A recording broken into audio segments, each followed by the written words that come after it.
Welcome to Screens of the Stone Age, the podcast where scientists review movies about prehistoric people. My name is Josh Lindell. I'm a grad student studying Neanderthal teeth, and I'm here with... I'm Dr. Kimberly Plomp. I am a bioarchaeologist. I study the human skeleton, health and disease, and evolution. And I'm Dr. Ross Barnett, paleogeneticist interested in megafaunal extinction and evolution of the cats. And today we are reviewing Curious George from 2006, which I would have no idea was an archaeology movie, except that a student submitted an assignment on it a few years ago for my archaeology in popular culture class. And there's actually a lot for us to talk about in it. I was pretty surprised how much we are going to have to say about this movie, I imagine. Yeah. I'd never seen it before, and I really liked it. I thought it was very, very sweet. Yeah, it's so cute. It had a really nice, atmosphere. So yeah, it was good. The character design for George is so good because every time you see that smile on that monkey's face or whatever he is, we'll get into it. Yeah, the animation was brilliant. It's very heartbeartment. Yeah. So who wants to summarize this movie for us? I can do it. Ken. I've got a few pages of notes. But yeah, so Curious George, it's an animated film. For some reason, I thought it might have been live action. Maybe I'm getting it confused with George of the Jungle or something. I thought that it was like computer animated in my memory, having not actually seen it. But there was it kind of blends a little bit of computer animation with traditional animation. Yeah, but it's not egregiously done, so it's very subtly interwoven with the hand animation, which works really nicely, I think. It's almost a kind of film that doesn't get made anymore, really. It has a lot of heart. Anyway, so we open up with the animation, and we have a nice, really cool actual tune by Jack Johnson, Upside Down, which kind of sets the tone for the whole film. It's kind of warm and jaunty and quite nice. And we meet George, though he's just a chimp, I'm guessing. He looks like a chimp. He's in his home somewhere in Africa, and surprisingly, they only show African animals him interacting with, which is nice. So he meets a hippo, he meets lions, he meets chameleons, he meets elephants. You get the impression that he's a helpful little soul. He finds an egg on the ground and thinks it's fallen out of a nest, so he puts it back into the nest, but then it hatches, and it's a crocodile, it's not a bird. So that's quite funny. And so he's just happy, he's living his life, his best life, in the kind of rainforest.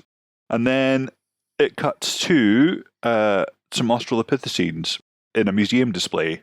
And then we meet the sort of second character, who we find out is called Ted, who works in the museum, the Bloomsbury Museum. And he is entertaining, in inverted commas, a class of school kids with Miss Dunlop, who is a very attractive cartoon teacher, who clearly has the hots for Ted. Like she is basically throwing herself at him as he's sort of teaching these kids about Australopithecines. And he has some good lines, such as "Museum is a place where we observe, not play," which is a very good line. And he sort of is losing the kids' enthusiasm as he kind of waffles on tangents.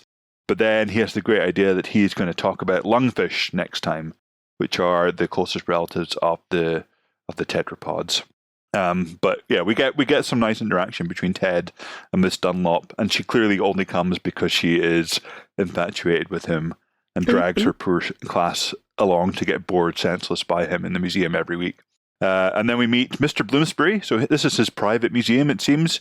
He's I think he's voiced by Dick Van Dyke. Is that right? Mm-hmm. Yeah. So he's great Dick Van Dyke there. But he's a bit of like a 60s casualty, I think. He's got a white hair and a ponytail, which is not a great look. But he tells Ted that they're in trouble, that they're going to have to sell the museum. And then we meet Mr. Bloomsbury Jr., who's voiced by David Cross. Sounds and looks a bit like David Cross as well. Yeah, totally. Mm-hmm. He wants to turn the museum into a parking lot because that's where the money is. And, fair enough. Museums don't often make a lot of money. But Ted's against this. We don't need a parking lot. We need a place for brains to grow, is his quote. And so he's an imminent threat of losing his job. So he's a very meek and cautious character, Ted. But he sort of starts thinking out loud about how they could, bring back more money to the museum so that it can stay open. And they sort of wander in a kind of mental cul-de-sac until Ted brings up the lost shrine of Zagawa, which is the kind of mythical MacGuffin that Mr. Bloomsbury Sr. had searched for as a kid or as a younger man, but never found because he'd had his kid Junior instead. So Mr. Bloomsbury seems quite enthusiastic about this. He kind of gives Ted all of his old notes, and including the map to exactly where the lost shrine of Zagawa is. But before he goes, Junior, who we know is going to be horrible because he's voiced by David Cross, rips out the last page of the map and kind of alters it so that there's no chance of Ted finding the real lost shrine of Zagawa. But anyway, Ted's off now. He's off to Africa. But first he needs to get suited up. So he goes to the Outback Tailor, which we see inside is like run by a pair of New Jersey Goombas, I think is the correct term, who have just got a shipment of yellow suits that have fallen off the back of a lorry. But they pretend to be Australian when Ted walks in, and they kind of convince him to buy an all-yellow suit, which is the new khaki. The new khaki? Yeah. And so that's him. That's him all set. He's on the boats to... looks like he's heading to the West African coast. He's getting laughed at by the real explorers, who are all in khaki, whereas he's in yellow. And he's following the map that he's been given by Mr. Bloomsbury. And as they're walking along, he's hired some local guides, and he's sort of talking to them. He says, there's some really funny bits in here where he goes, "Did you know Zagawa means enlightenment?" And then one of the guys said, "Yes, I live here." Which just really sends up this whole kind of Western guy goes to steal artifacts from local people kind of trope that appears all over the place. Anyway, I really like that. And then we have Ted meeting George. He kind of, I think he at first thinks that Ted's a giant banana because he's all yellow. And he steals his hat, plays peekaboo with him, and generally kind of endears himself to Ted. And they're following the map, which we have to remember is missing the last page. It's been kind of altered by evil Bloomsbury Jr. But he still manages to find something, incredibly. He manages to find a tiny miniature little shrine of Zagawa, which is about 2 inches tall, carved out of crystal. And then he has no compunction, and this is weirdly glossed over. He just takes it. I mean, this is Yeah. He just takes it. It's considering the kind of tone of the movie overall, it's quite weird that this is not commented upon. Anyway, well, it's the Indiana Jones School of Archaeology. Yeah, of grave robbing and looting, or the British Museum School. Anyway, he phones Mr. Bloomsbury to say that he's found something, but it's not the huge shrine that he was thinking. And then he sends a picture with his phone, which has good coverage in the rainforest, and there's like he doesn't put any kind of scale in the photo, so Mr. Bloomsbury thinks it's enormous because there's no scale. So that's quite funny. And then George and Ted goes back now that he's found this tiny little artifact, and George follows him back to the jeep, back to the ship, and into the hold of the ship with his hat, which he'd left with George. And while George is in the hold of the ship, he opens all the luggage because he's curious. He's curious, George, and he manages to find a whole bunch of Dole's fruit. So very prominent advertising for the Dole Fruit Company. Yeah, but there's bananas and apples and all sorts. So he's sorted for the journey back to the Americas. And then they get back, and Ted leaves the ship, and George follows him with his hat. And they kind of go through traffic. He's looking for Ted to give him back his hat. And then we see all over the city, there's adverts for the Bloomsbury Museum with their over 40-foot tall giant shrine of Zagawa. So it's been, while Ted's been away, there's been this massive misunderstanding. And Mr. Bloomsbury has put adverts everywhere for this new exhibit that's going to save the museum. So obviously that upsets Ted quite a bit. But he's tired from his journey. He heads back to his house. We meet the concierge at the door, who's called Ivan, who's this enormous rectangular Russian guy, who's very grumpy. And then while he's sitting down to rest in his apartment, Ted notices his hat. He's like, that can't be my hat. I left that back in Africa. But then he lifts it up and sees that George is underneath. So this is them now kind of reunited in New York, I guess. I think that's what the city's supposed to be. I think so. I think so. But now there's going to be a whole bunch of problems. So Ivan takes his job very seriously, and he can smell pets. So he smelt Curious George and is now trying to track him down. So he's like looking around Ted's apartment, and George is kind of just keeping one step ahead of him, and then escapes into the air ducts and into Ted's neighbor, who's an old woman who's obsessed with opera, very posh in English, played by Dame Joan Plowright, who died recently, I think, just the other week. And while there, he finds all sorts of open tins of paint and paints her whole room while she's in the bath. And then while she's in the bath with cucumbers on her eyes, he pours all the paint into her bath, which is pretty funny. But eventually Ivan catches up to Ted and George and tells them that they are now evicted. They now have nowhere to live. So Ted and George go to the museum to find Mr. Bloomsbury, to tell him that actually the shrine that he found is small.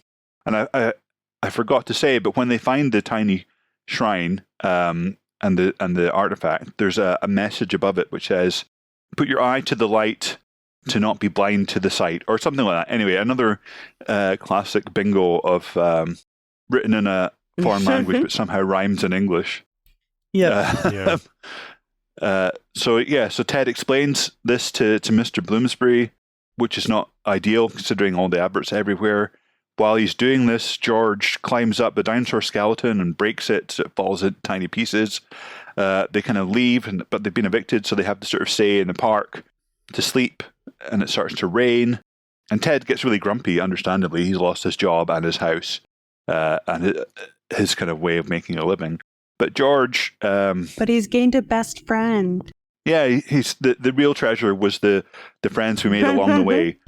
And George shows him the stars in the sky, which kind of, don't sweat the small stuff. This tiny monkey is sort of trying to teach him a lesson.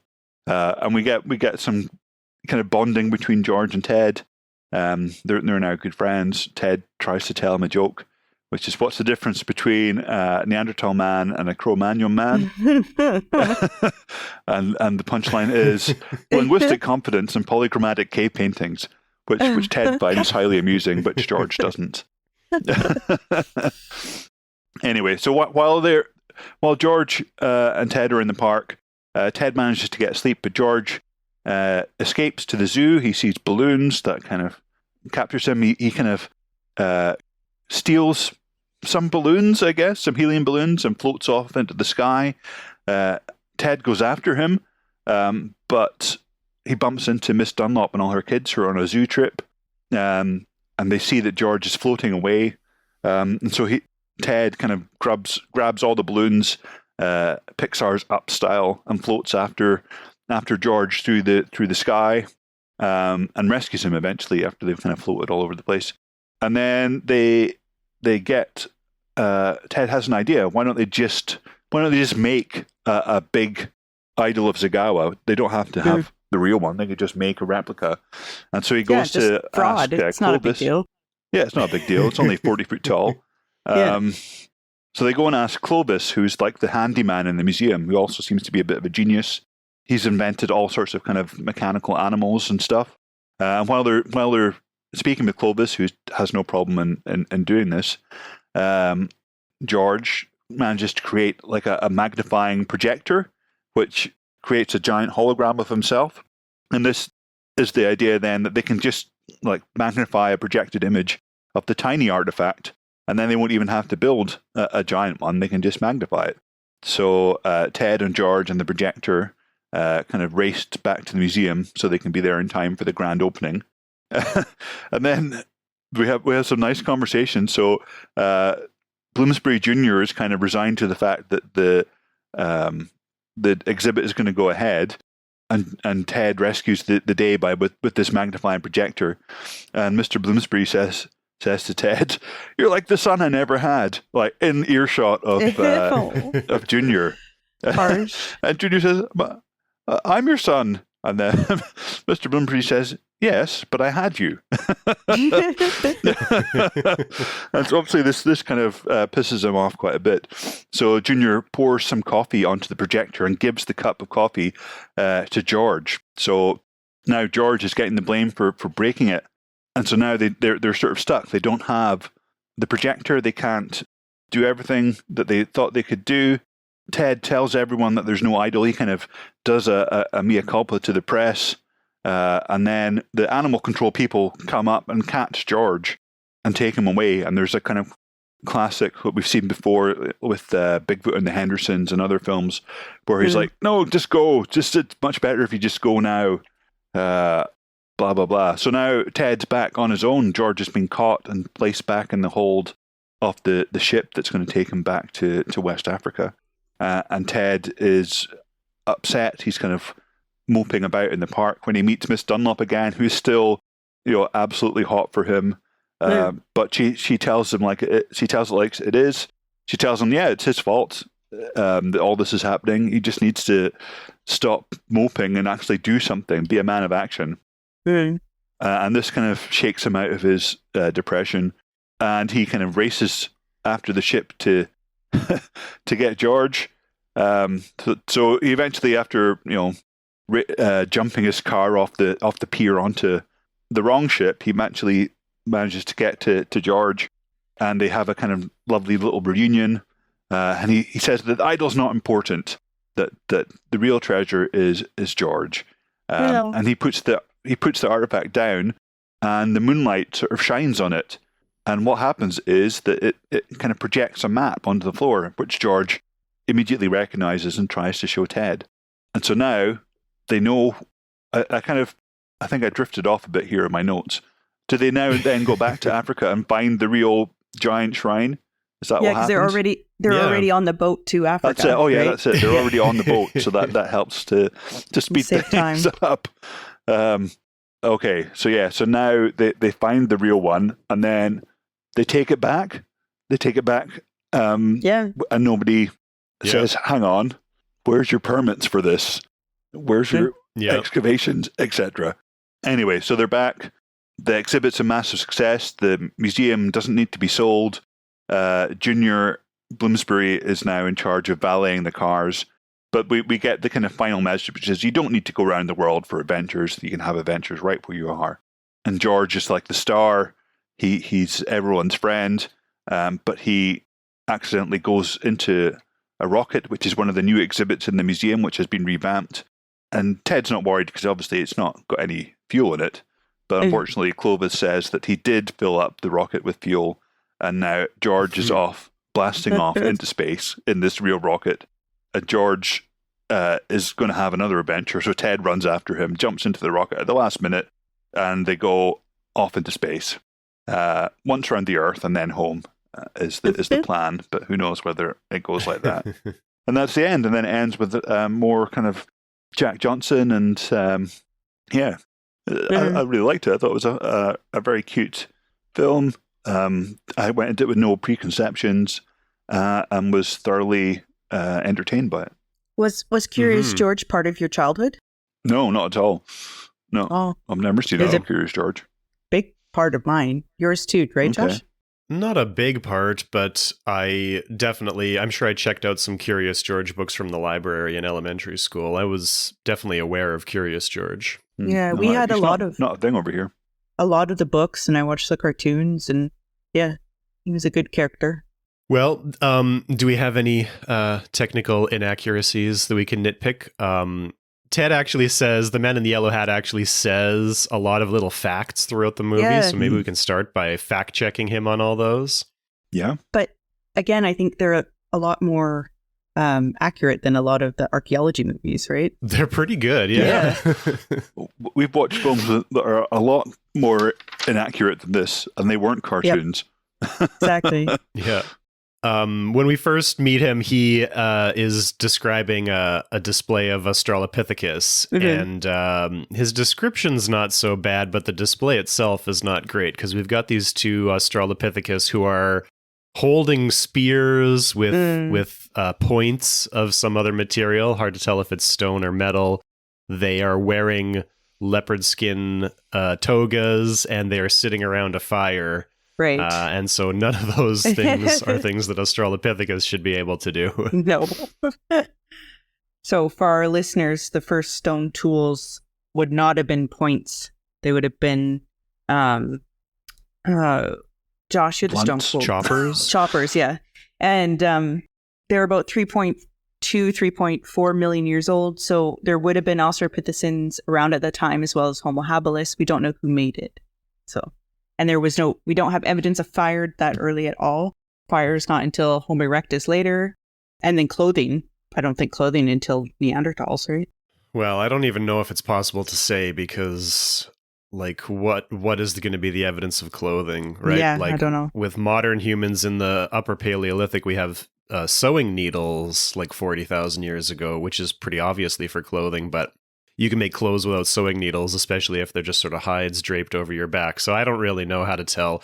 I suppose if we had like scrapers for working hides, that might be some evidence of it, but we certainly don't have that. There's also been some indirect studies looking at divergence between kind of head lice and pubic lice and body lice. Oh, right. Yeah. That's a pretty cool. really interesting use of science, right? Yeah. There. So, do you want to explain that, Ross? Yeah. So you can use kind of the molecular clock phylogenetics to look at divergence dates between different populations or species or whatever. And so because there is divergence between kind of head lice, so nits, pubic lice, and body lice, these things have been separated for a reasonable amount of evolutionary time, enough that it can be measured through changes in their DNA sequences. So the thinking is, and obviously there are kind of some underlying assumptions, is that you can kind of constrain the date for clothing, give it a kind of earliest as when head lice and pubic lice diverge, because that's before then. Most of our kind of relatives that are hairier, like chimps, bonobos, and gorillas, just have one kind of lice because they have one complete body fursuit, essentially. You're right. Yeah. So what you have is essentially evolution in miniature. You have a kind of speciation event in these lice because you have the appearance of a barrier, which would be the lack of suitable body hair between the head and the pubis. In the same way as you have, the Great Rift Valley separating out your kind of Western and your Eastern chimpanzee populations. So it's the same kind of thing in microcosm. And so, that kind of gives you an earliest date for when clothing would have been needed and possible as the divergence date between these two species of lice and humans.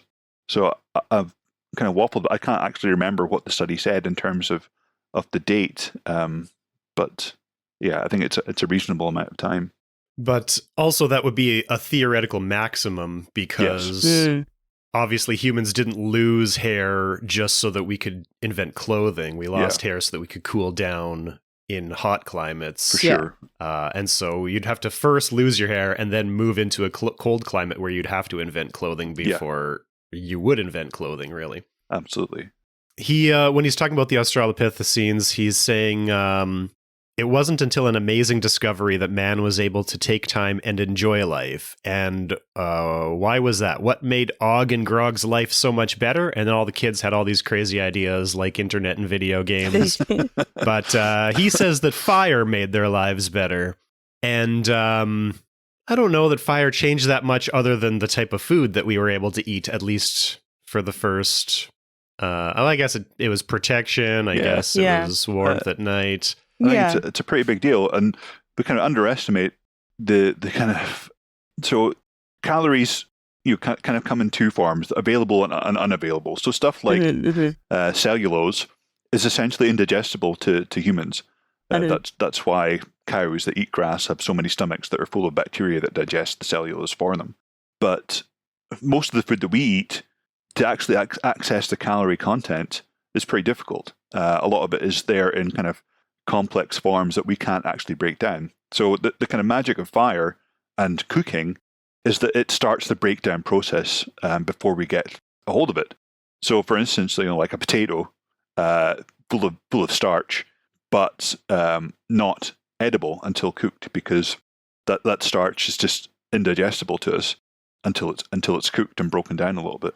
So certainly, in terms of what Ted says in this cartoon film about a intelligent monkey is quite spot on.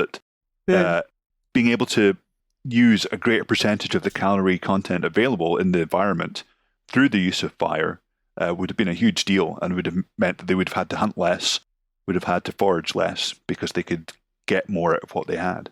Yeah, and it plays into the expensive tissue hypothesis, which proposes that the reason humans have such a large brain that takes up so much of our resources, that we needed to find a way to be able to take in the amount of nutrients and calories that we need in order to be able to run our giant brains. And so cooking actually helped that by pre-digesting, starting the digestion before our bodies had to, so that we could get a higher amount of calories through us faster Totally. For our brain.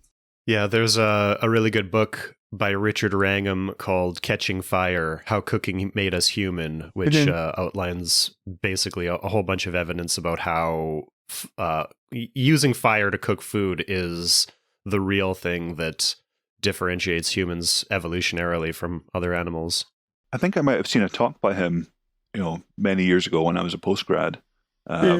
So talking about 2004, but it was really interesting and made a lot of sense. He's also the one that about violence being evolutionary too, right? Is that Richard Wrangham as well? The demonic ape? Yeah, it is. Yeah, he's got a lot of interesting ideas. He's good at seeing big picture things, I think, Richard Wrangham. Well, moving on to fact-checking the man in the yellow hat's facts. He says lungfish are the closest living relative of the tetrapods, which, true? Yeah. Is that true? I would say so. Yeah, I think so, yeah. Little thin fishes, so lungfish, coelacanths, and other extinct forms are essentially the kind of basal branch of the tetrapod line. Tetrapods meaning four-legged animals, so all of the animals essentially that evolved to walk on land, and so the lungfish and that kind of fish are the first fish that started to walk on land essentially, and started to breathe air, oxygen out of the air. So it makes sense. When George first infiltrates the museum and starts causing trouble, he starts to climb up a dinosaur skeleton, and Ted calls out, "Not the Apatosaurus, formerly known as the Brontosaurus." Yeah. Which is good. The sort of posture of the dinosaur doesn't look too much like an Apatosaurus or Brontosaurus, because its neck is kind of upright, but yeah, more like a Brachiosaurus. It's got a seems long like neck. it's an old and outdated museum. Yeah. It's got a long neck at least. When they're sleeping in the park, George is catching fireflies, and he says, "They're bioluminescent. Fireflies glow to remind us that they taste bitter. It's a defense mechanism." I hadn't actually heard that before. I don't think that's true. No, right? It's like a mating It's a signal, mating isn't it? thing. Yeah, that's what I thought it was. Yeah, a mating signal. it's like a mate recognition system, right? Yeah. They might taste bitter as well. I haven't tried one. I don't know. I haven't tried one either. I don't know why you would eat a firefly, though, because then you can't see it flash its light anymore. Yeah. We already laughed at this joke. He says, "What's the difference between Neanderthal man and Cro-Magnon man? Linguistic competence and polychromatic cave paintings." And I laughed out loud at this, and Aurora was sitting beside me and didn't know what was so funny about it. But all the things he said, the reason that they're funny is because he's talking in very technical language, and so you're always supposed to laugh at the fact that he is A out nerd. of touch Yeah. and Yeah. and too nerdy. Just what this literally means is that he's saying that Cro-Magnons had a more complex language, and they made cave paintings with multiple colors. Is literally what it means. And I guess if it is a joke, it's an anti-joke, which I always like anti-jokes, which is why I guess it's so funny to me. But cave paintings, yes. Modern human Cro-Magnon did make the cave paintings with, I guess, at least two colors, right? Because they have a sort of a black and an ochre color at a minimum. Yeah. Linguistic competence, I don't know. Can't really say that. If we can support that. Yeah. Wouldn't be surprising, though. Yeah. No. I mean, I don't think we can say Neanderthals didn't have language. No. Because of their the skeleton of their vocal apparatus, which we have one hyoid bone preserved, and it's basically identical to modern humans. So they can make mouth sounds, and they could choke to death, which is a thing that humans can do easier than other animals because of our vocal apparatus. And so it wouldn't make sense to evolve the ability to choke easier unless you were also evolving the ability to communicate linguistically or vocally. So linguistic competence, if we're talking about like complexity of vocalizations, maybe it's who knows, right? It's kind of impossible to say. Any other facts that Ted says throughout the movie? Not that I can recall, because I think everything from there on is more adventure, right? Yeah. But yeah, the logistics of getting a 40 meter or whatever giant stone statue on a boat and into a tiny privately owned museum in New York. Yeah. You've got to hope that just wouldn't happen anymore. That kind of international law would prohibit that. Yeah. I mean, I think a lot of times also people, like, unless you have the background in it, you don't really necessarily realize that that's not how it's done, right? Like, if you're not in that world and you're not thinking about it, then you just assume that everybody's happy that their thing's going to be in the museum, or that it's a free-for-all who's going to grab it. Well, there are certainly archaeologists that objected to the portrayal of archaeology in this movie, and there were, in fact, two separate articles talking about this movie in Archaeology magazine. Oh, wow. In Really? 2006 when this movie came out, with great titles. The titles of these articles are Curious George and the Looted Idol and Curious George's Bad Example. Wow. We should put links up to those, because they sound amazing. Yeah. Yeah, they're pretty good. So I'll link these in the show notes. But you know what? Early on the movie, you already touched on this, Ross. I thought maybe we were going to have a bit of a thoughtful discussion, and then the rest of the movie becomes so tone deaf in regards to archaeological ethics that it's almost astounding to me how bad they did it. And so you're right. Early on in the first expedition, he's talking to his local guide named Edu, and he says, Edu, it says here Zagawa means enlightenment. And Edu says, I know, sir, I live here. And he says, oh, right. Did you know that the statue we're looking for is a giant monkey? And he says, yes, sir, I live here. And so, and also we, right before that, they're walking past George's paintings on the cave wall, and everybody's really impressed. And he doesn't see them because he's got his nose buried in the book. And so we have, I thought, some commentary on outsiders coming in, thinking they know everything, thinking everything belongs to them, missing all of the context. But that's the last we hear of that at all until they find the first idol, which is 3 inches tall. And then there's no question from Edu or from anybody else that he should be allowed to take it. He just takes it. And then they come back for the real one, which is 40 feet tall later. And they don't even show us taking it. And I literally wrote in all caps at this part, because they find this pictogram from the light projecting through the mini idol, which shows the real 40-foot idol in this really interesting sort of valley with waterfalls on either side and this picturesque lake all around it is sort of on an island. And it's like, wow, the context, like the landscape here is astounding.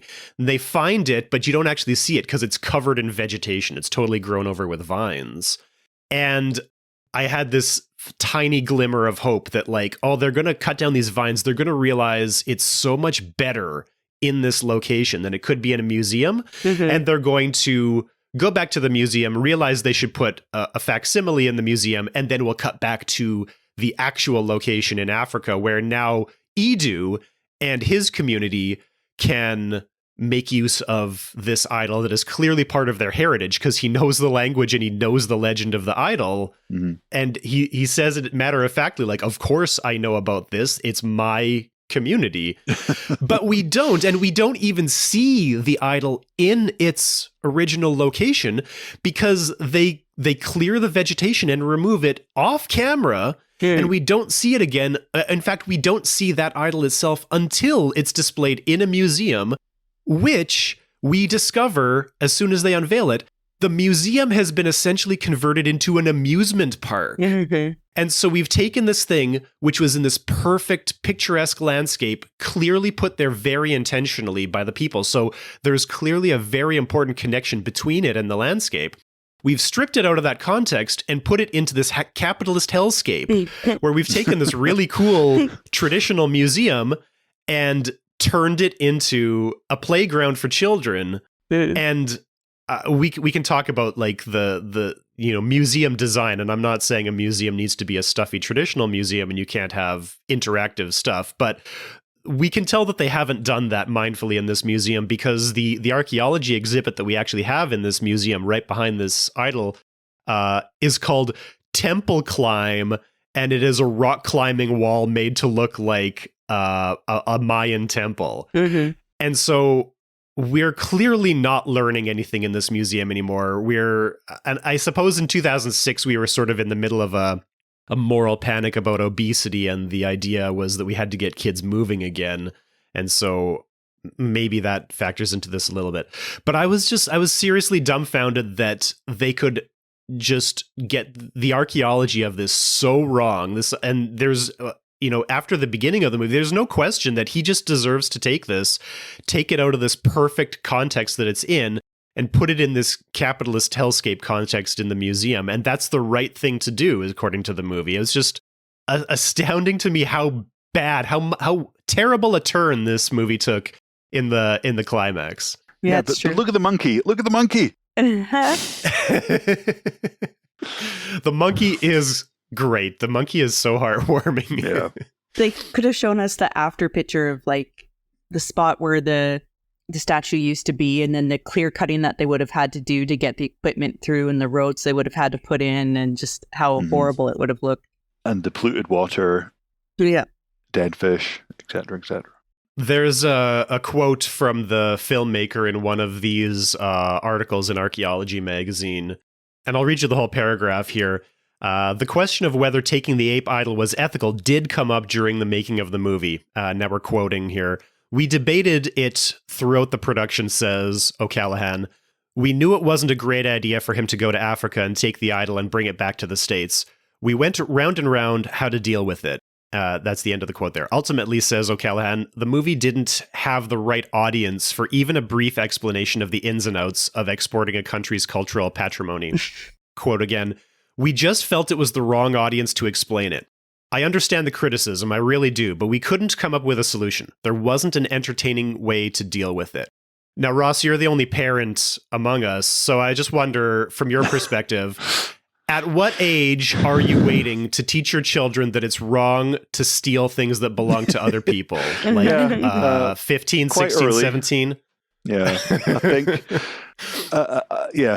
as early as possible is the way to go about it. And I do have a little bit of sympathy for these guys, because they're making a cartoon movie about a kind of cute chimp and its adventures.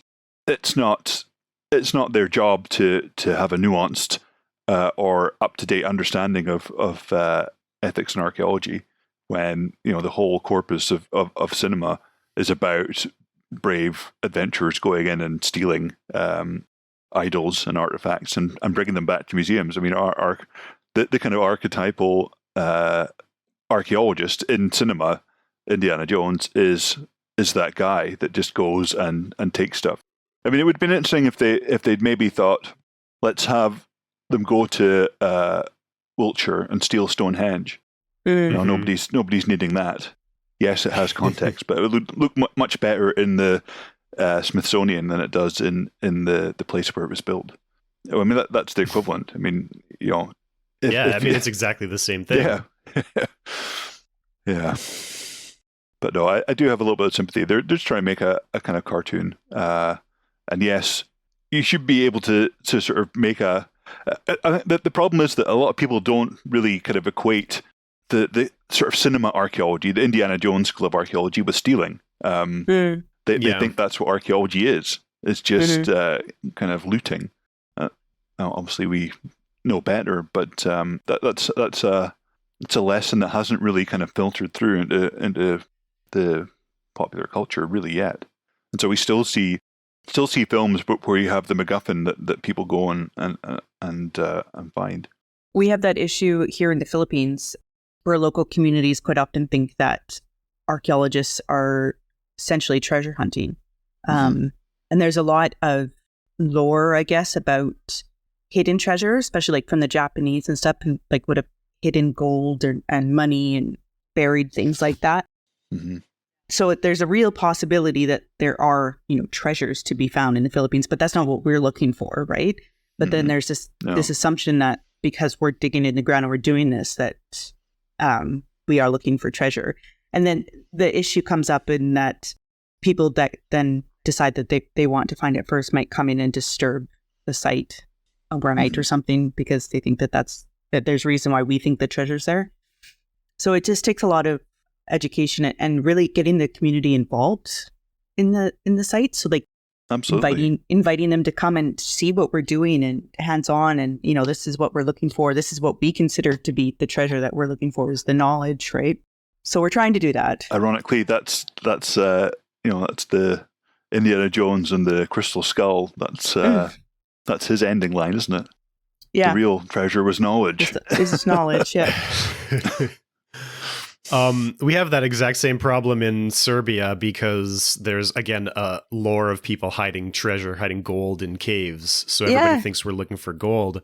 And in all the caves that we've been excavating for several years, we have installed like gates in front of the caves so that you can't get in the off season or overnight, because at multiple caves before these gates were installed, after excavation started, in the off season, people came in, they dug pits looking for treasure, and we have to sift through the back dirt pile from those pits and find all of the artifacts that they dug up and destroyed the context of. Yeah. What we're trying to push for in the Philippines, and actually have an article coming up in the local journal, is that because you can go to the national, like the Cultural Heritage Organization here, and get a treasure hunting license. So it's not necessarily legal here, but you're supposed to do it within legal boundaries, I suppose, right? And within that, what we're hoping to get is that people who do want to do treasure hunting on their own properties, that they have to not only get the license, but then also have to pay for archaeological surveys and perhaps an archaeologist on site to be able to watch things and make sure that there's, nothing of archaeological significance being disturbed.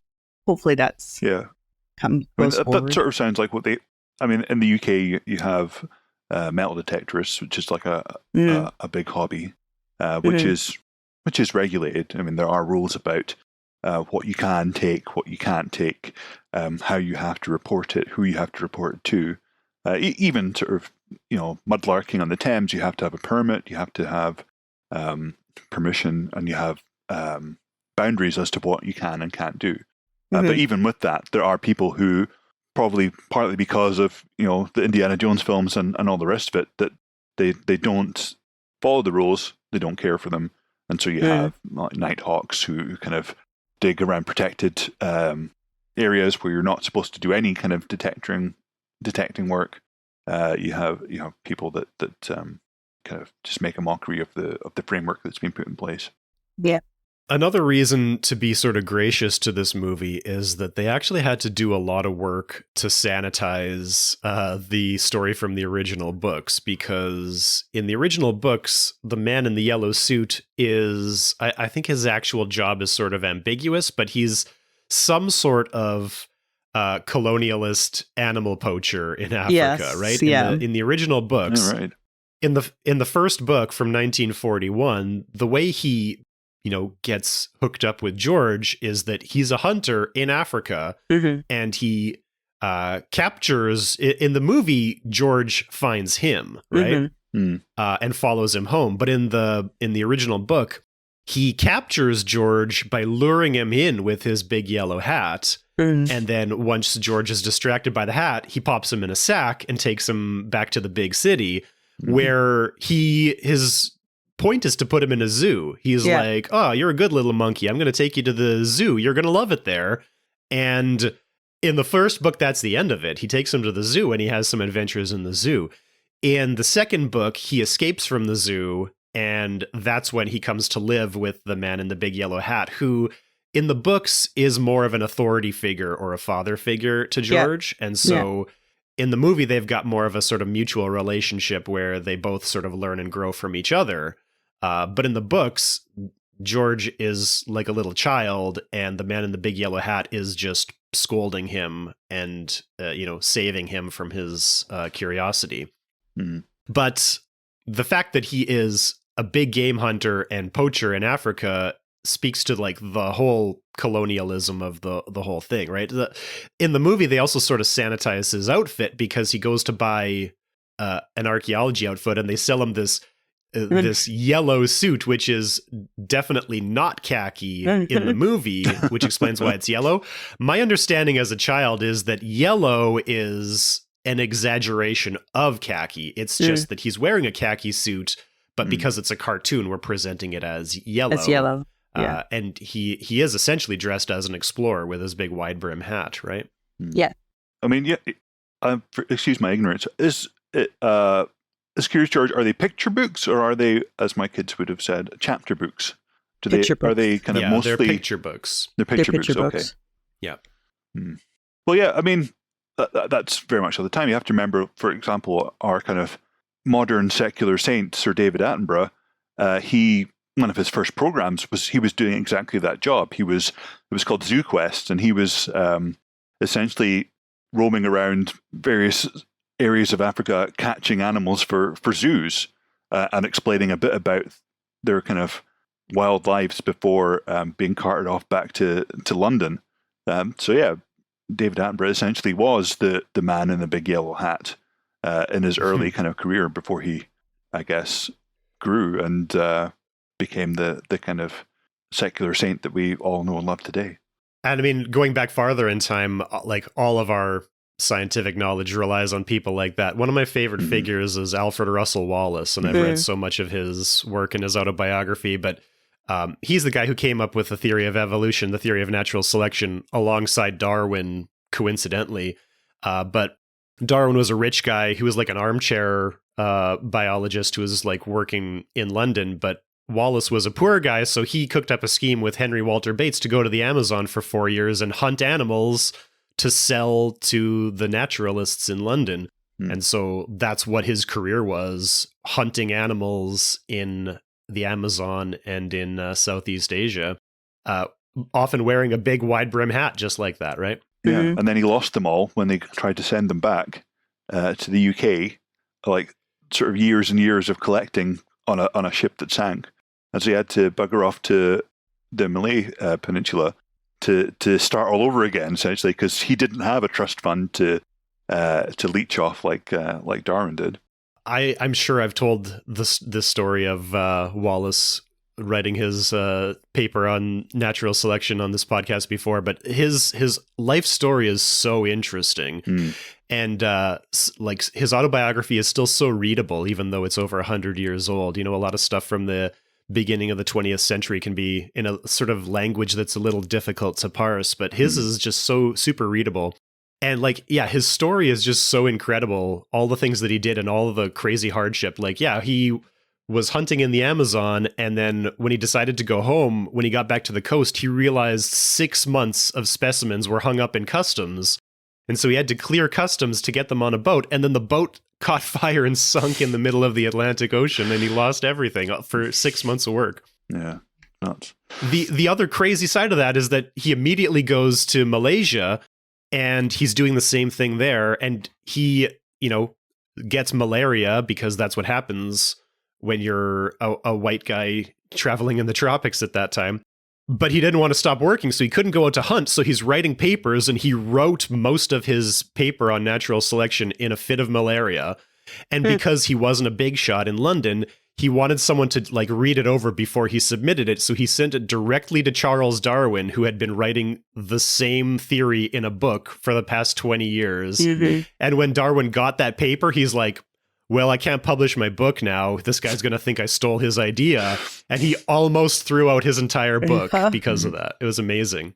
Yeah. There's also a really interesting book called The Feather Thief about this guy. Oh. I think he was American or Canadian who became obsessed with making fishing lures out of rare bird feathers. And he was so obsessed with making particular ones out of actual bird feathers from birds that were extinct or endangered, that he broke into the Natural History Museum in London's storage facility outside of London and stole tons of the birds that Wallace had actually collected. Yeah. Oh, wow. And essentially destroyed the collection. It's such a good book. It's so good. Yeah. And just an amazing, incredible story. Such a good story. They didn't even get all of them back. So somewhere, this crazy, obsessed young kid, I mean, he was in his 20s, had stolen these incredibly rare specimens from, birds of paradise and various other kind of incredibly feathered birds, which just are and he sold so them too, endangered so he made a ton of money. I mean, not even that. I think he kept a lot of them just to make the fishing flies himself. But yeah, nuts. Yeah. Absolutely nuts. It was like a passion for the fishing flies and the art of it. So it was a really interesting book because he had some sympathy for this kid who loved it so much and was born out of a time before, or after it was okay. But then he was a criminal. But then it was also so smart and how he got away with it and just, I don't know. It's a really good book. Well written. Yeah. And like Josh was saying, this is something that if you look at kind of any scientist pretty much in the 19th century, all of them were, big game hunters first of all, and then scientists sort of second. So one character that I'm familiar with is Jim Corbett, who was essentially he was like the go-to tiger and leopard hunter if you had a man-eater problem in colonial sort of times. He was the one you went to, and he went and spent a couple of weeks stalking and killing this. But he was also he went from sort of shooting tigers, leopards, and lions to being strongly kind of pro-conservation because he saw how devastated the populations were. And so now, there's Corbett National Park. There's a subspecies of tiger named after him as well. It's sort of a lot of these people went on a journey, starting off as kind of the antithesis of what we would consider conservation-minded today. And, now we live in a world where that journey just isn't possible anymore. You have to kind of skip the terrible bit at the beginning and just go, to the end point, because otherwise there would just be no nature left. Okay. Are we sufficiently off topic now? I think we've gone quite far off topic, but to bring it back to what is George? I mean, this is a question that I saw when I did some brief research. We have to talk I think about he's this a chimpanzee. He looks like a chimpanzee, and he's from Africa, and he doesn't have a tail. Yeah. He is specifically called a monkey throughout the entire the whole thing. Everyone calls him a monkey. Even Ted. And all the books and all of the properties call him a monkey, but he definitely doesn't have a tail. Yeah. And he definitely doesn't look like a tailless monkey, like a macaque. No. Or what other tailless monkeys are there? He looks He like looks like a chimpanzee. chimpanzee. Yeah. He looks like a child chimpanzee. Yeah. Now, we've talked about this question before. I think it was in our King Kong episode. So we can say he's not a monkey, he is an ape. But we can also say cladistically, monkey is not a meaningful category. Yeah. Mhm. And so in the the same vein that birds are reptiles and that all tetrapods are fish, we can say that apes are monkeys if we want to do that. And we've also talked about how in other languages there isn't a distinct word for monkeys and apes the way there is in English, Mhm. which is one of the things I realize I have to be mindful about when I'm teaching primatology in my intro classes, because I bring up this idea of the difference between a monkey and an ape. And, in Canada, we have a lot of international students, less this year because of political reasons. But I always have to be mindful that, maybe people aren't coming to this from the perspective that there is a distinction between a monkey and an ape. Like in French, the word is singe. It applies to both monkeys and apes. And I know Serbian, the word is maimoun, and it applies to both as well. There is no distinction between them. And so in some ways, this is more of a linguistic problem than a taxonomic problem. Yeah, this is an English problem, not a science problem. Well, Yeah. so like, would that be just in the place of primate? So would tarsiers and stuff be considered under that word too? I forget the word already. I'm not fluent in either of the languages that I know other than English, so I couldn't tell you that for sure. But I don't think so. I think maimoun applies to monkeys and apes, and I think a lot of languages have a word that groups for monkeys and apes, whereas other primates would have different names for them. I mean, this kind Interesting. of comes back to something I think we've sort of, I brought it up before, but how kind of language categorization is just horseshit the whole way through. You have that kind of apocryphal story of the emperor's bestiary, which you've got animals can be classified according to ones that belong to the emperor, ones that don't, ones that sound like they are in pain, ones that smile. Okay. You can choose any kind of categorization you want and make up terms for it, but it doesn't mean it has any basis in reality. And I mean, we can just see this in our culinary categories for fruits and vegetables, right? There is the biological categories for what constitutes a fruit or a vegetable, but they're often totally different from the ones we culinarily classify as fruits and vegetables. Like anything with seeds is a fruit, which includes classic vegetables like a tomato and a cucumber and a Banana. Other things that are vegetables or that are fruits, but we call them vegetables when we cook with them. Peppers. Yeah, peppers. Peppers bell are a peppers. fruit. Yeah, exactly. I think cashews are a fruit as well. Cashew. Which also isn't to say that we should change our common use of these terms because they're not scientific. There is obviously validity in using these non-scientific categories in non-scientific contexts, right? Mm. Yeah, but just you have to remember that just because something's called something doesn't mean anything. I mean that sounds like a nonsense statement. But just say it again so we can write it down. I don't know if I can. But I mean, so I have a tree nut allergy, which means I can't eat almonds, walnuts, that type of stuff, but I can have peanuts because they're legumes. But I am allergic to cashews, so I think they are a nut, not a fruit. I think. Okay. Unless I'm randomly allergic to that fruit as well. Because I've seen cashews growing, and they grow in the most of it looks like a pepper, and then the cashew's a little bit on the top, and it's massively massively poisonous. You've got to treat cashews like really stringently before they're actually edible by people. Like I think they have to be soaked in some kind of lime water or something. But yeah, so maybe they are.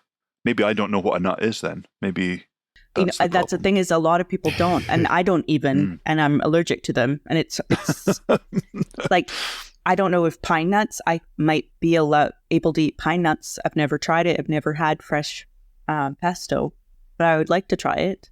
And pistachios, I think I'm probably not allergic to those, but I have to sit and try them with an EpiPen beside me. Yeah. Do some science on yourself. Yeah. Or maybe don't. I mean, let's just. Yes, I would rather that you just went on not having pistachios and not having to test that hypothesis. It's the pine nuts I really want. I want pesto. But yeah, we'll see. I'm sure you'll be invited to my funeral. We'll have a big pesto dinner. Yeah. Before we finish up our episode here, there's quite a few little sort of pop culture references that I picked up in this movie. Did you guys catch any of those? No. The only one I saw, only from kind of reading up on IMDb afterwards, is that the name of the boat is the same as the name of the author of the Curious George books. The boat is named the H.A. Ray, which is one of the authors of the book. The books were written by a husband and wife, but the first few books were published only under the husband's name because apparently they wanted to distinguish themselves from sort of a lot of children's books published by women in France in the 1930s, which I guess was a thing. And so they published it only under the husband's name at first, and then later they were published under both names, H.A. and Margaret Ray, I think. Yes, H.A. and Margaret Ray. The other references, of course, when they're driving through New York and George is projecting himself with the hologram projector. Oh, yeah. For a brief moment, he is King Kong hanging off a very tall building.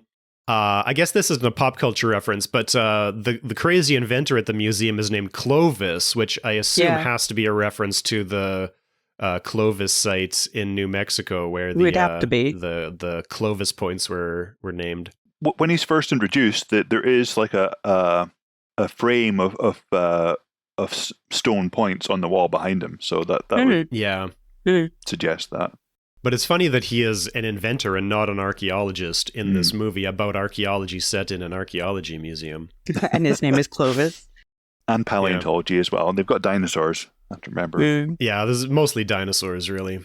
And then the last thing I noticed was that in some of the advertising for the exhibit when he comes back to New York, particularly the one across from his apartment window with his face on it, the font they're using is the Jurassic Park font. Did you catch that? Oh, no, I didn't.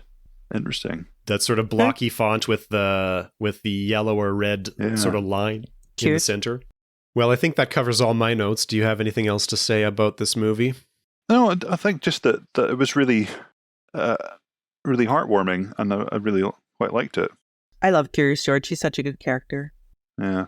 There was quite a good character that I didn't mention before, but the taxi driver. So there's a taxi driver, like a typical New York taxi driver, who we see at various points throughout the film talking about stuff, and he's just very blasé. He's seen everything. Yeah, I've seen it all. Giant monkey, seen it. Monkey on the loose, seen it. Seen it. And then what was it? Right at the end, he sees the giant shrine of Sagawa. He's like, I haven't seen him before, but now I've seen it. That was good. In the credits, he's called the Seen It cab driver. Right. Yeah, I just really liked the animation style. I liked the music. It had a lot of music all the way through, and it was all good. Kind of suited the kind of the feeling of the film. So yeah, I really enjoyed this. And the villains weren't that scary, right? Like it wasn't. No. Nobody was trying to skin him to make into a coat or something. Junior, and then the landlord. Make it. The landlord, yeah. Well, that's actually something I forgot I was going to mention, because Junior is the villain. But when you really think about it, his father is actually terrible to him. And at the end of the movie, he gets a hug from his father and he says, "Good job, Junior." And he's like, "That's all I ever wanted." And I'm like, oh my God, did this guy never say good job to his son in his life? Like, no wonder this guy is the way he is. Yeah. And like, we're not supposed to think that the museum director is a bad guy in any way, but like, I don't know about that. Where did he get all this stuff from? Yeah. That was again one of those things. By the end of the movie, I'm like, really? Oh, and there is actually that point when they're going to put up the fake statue, and nobody says that there's a problem with this except for Junior. He's like, really? Are we going to lie to our customers? And the movie doesn't really ever suggest that the good guys were bad for doing that. Junior, the bad guy, stops them from doing it, which was the right thing to do, and he says it, but the movie never actually tells us that they were wrong for doing that, which is also confusing to me, that's a message that should exist in a kid's movie. You don't trick people, you don't lie to people, right? But the movie doesn't actually say that, so I don't know. Yeah. But yes, overall, I did like the movie. Even though it was a children's movie, I was laughing, I was engaged. The character design for George is so good. So yeah, despite the major ethical flaws in this movie, it's a good movie that was fun to watch. Yeah. Agreed. If you've been enjoying Screens of the Stone Age, get in touch with us. Follow us on Twitter at SOTSA_podcast and on Facebook at SOTSA podcast, or send us an email to screensofthestonage@gmail.com. Screens of the Stone Age is supported by the Paleoanthropological Society of Canada. Find out more at pasc-scpa.ca.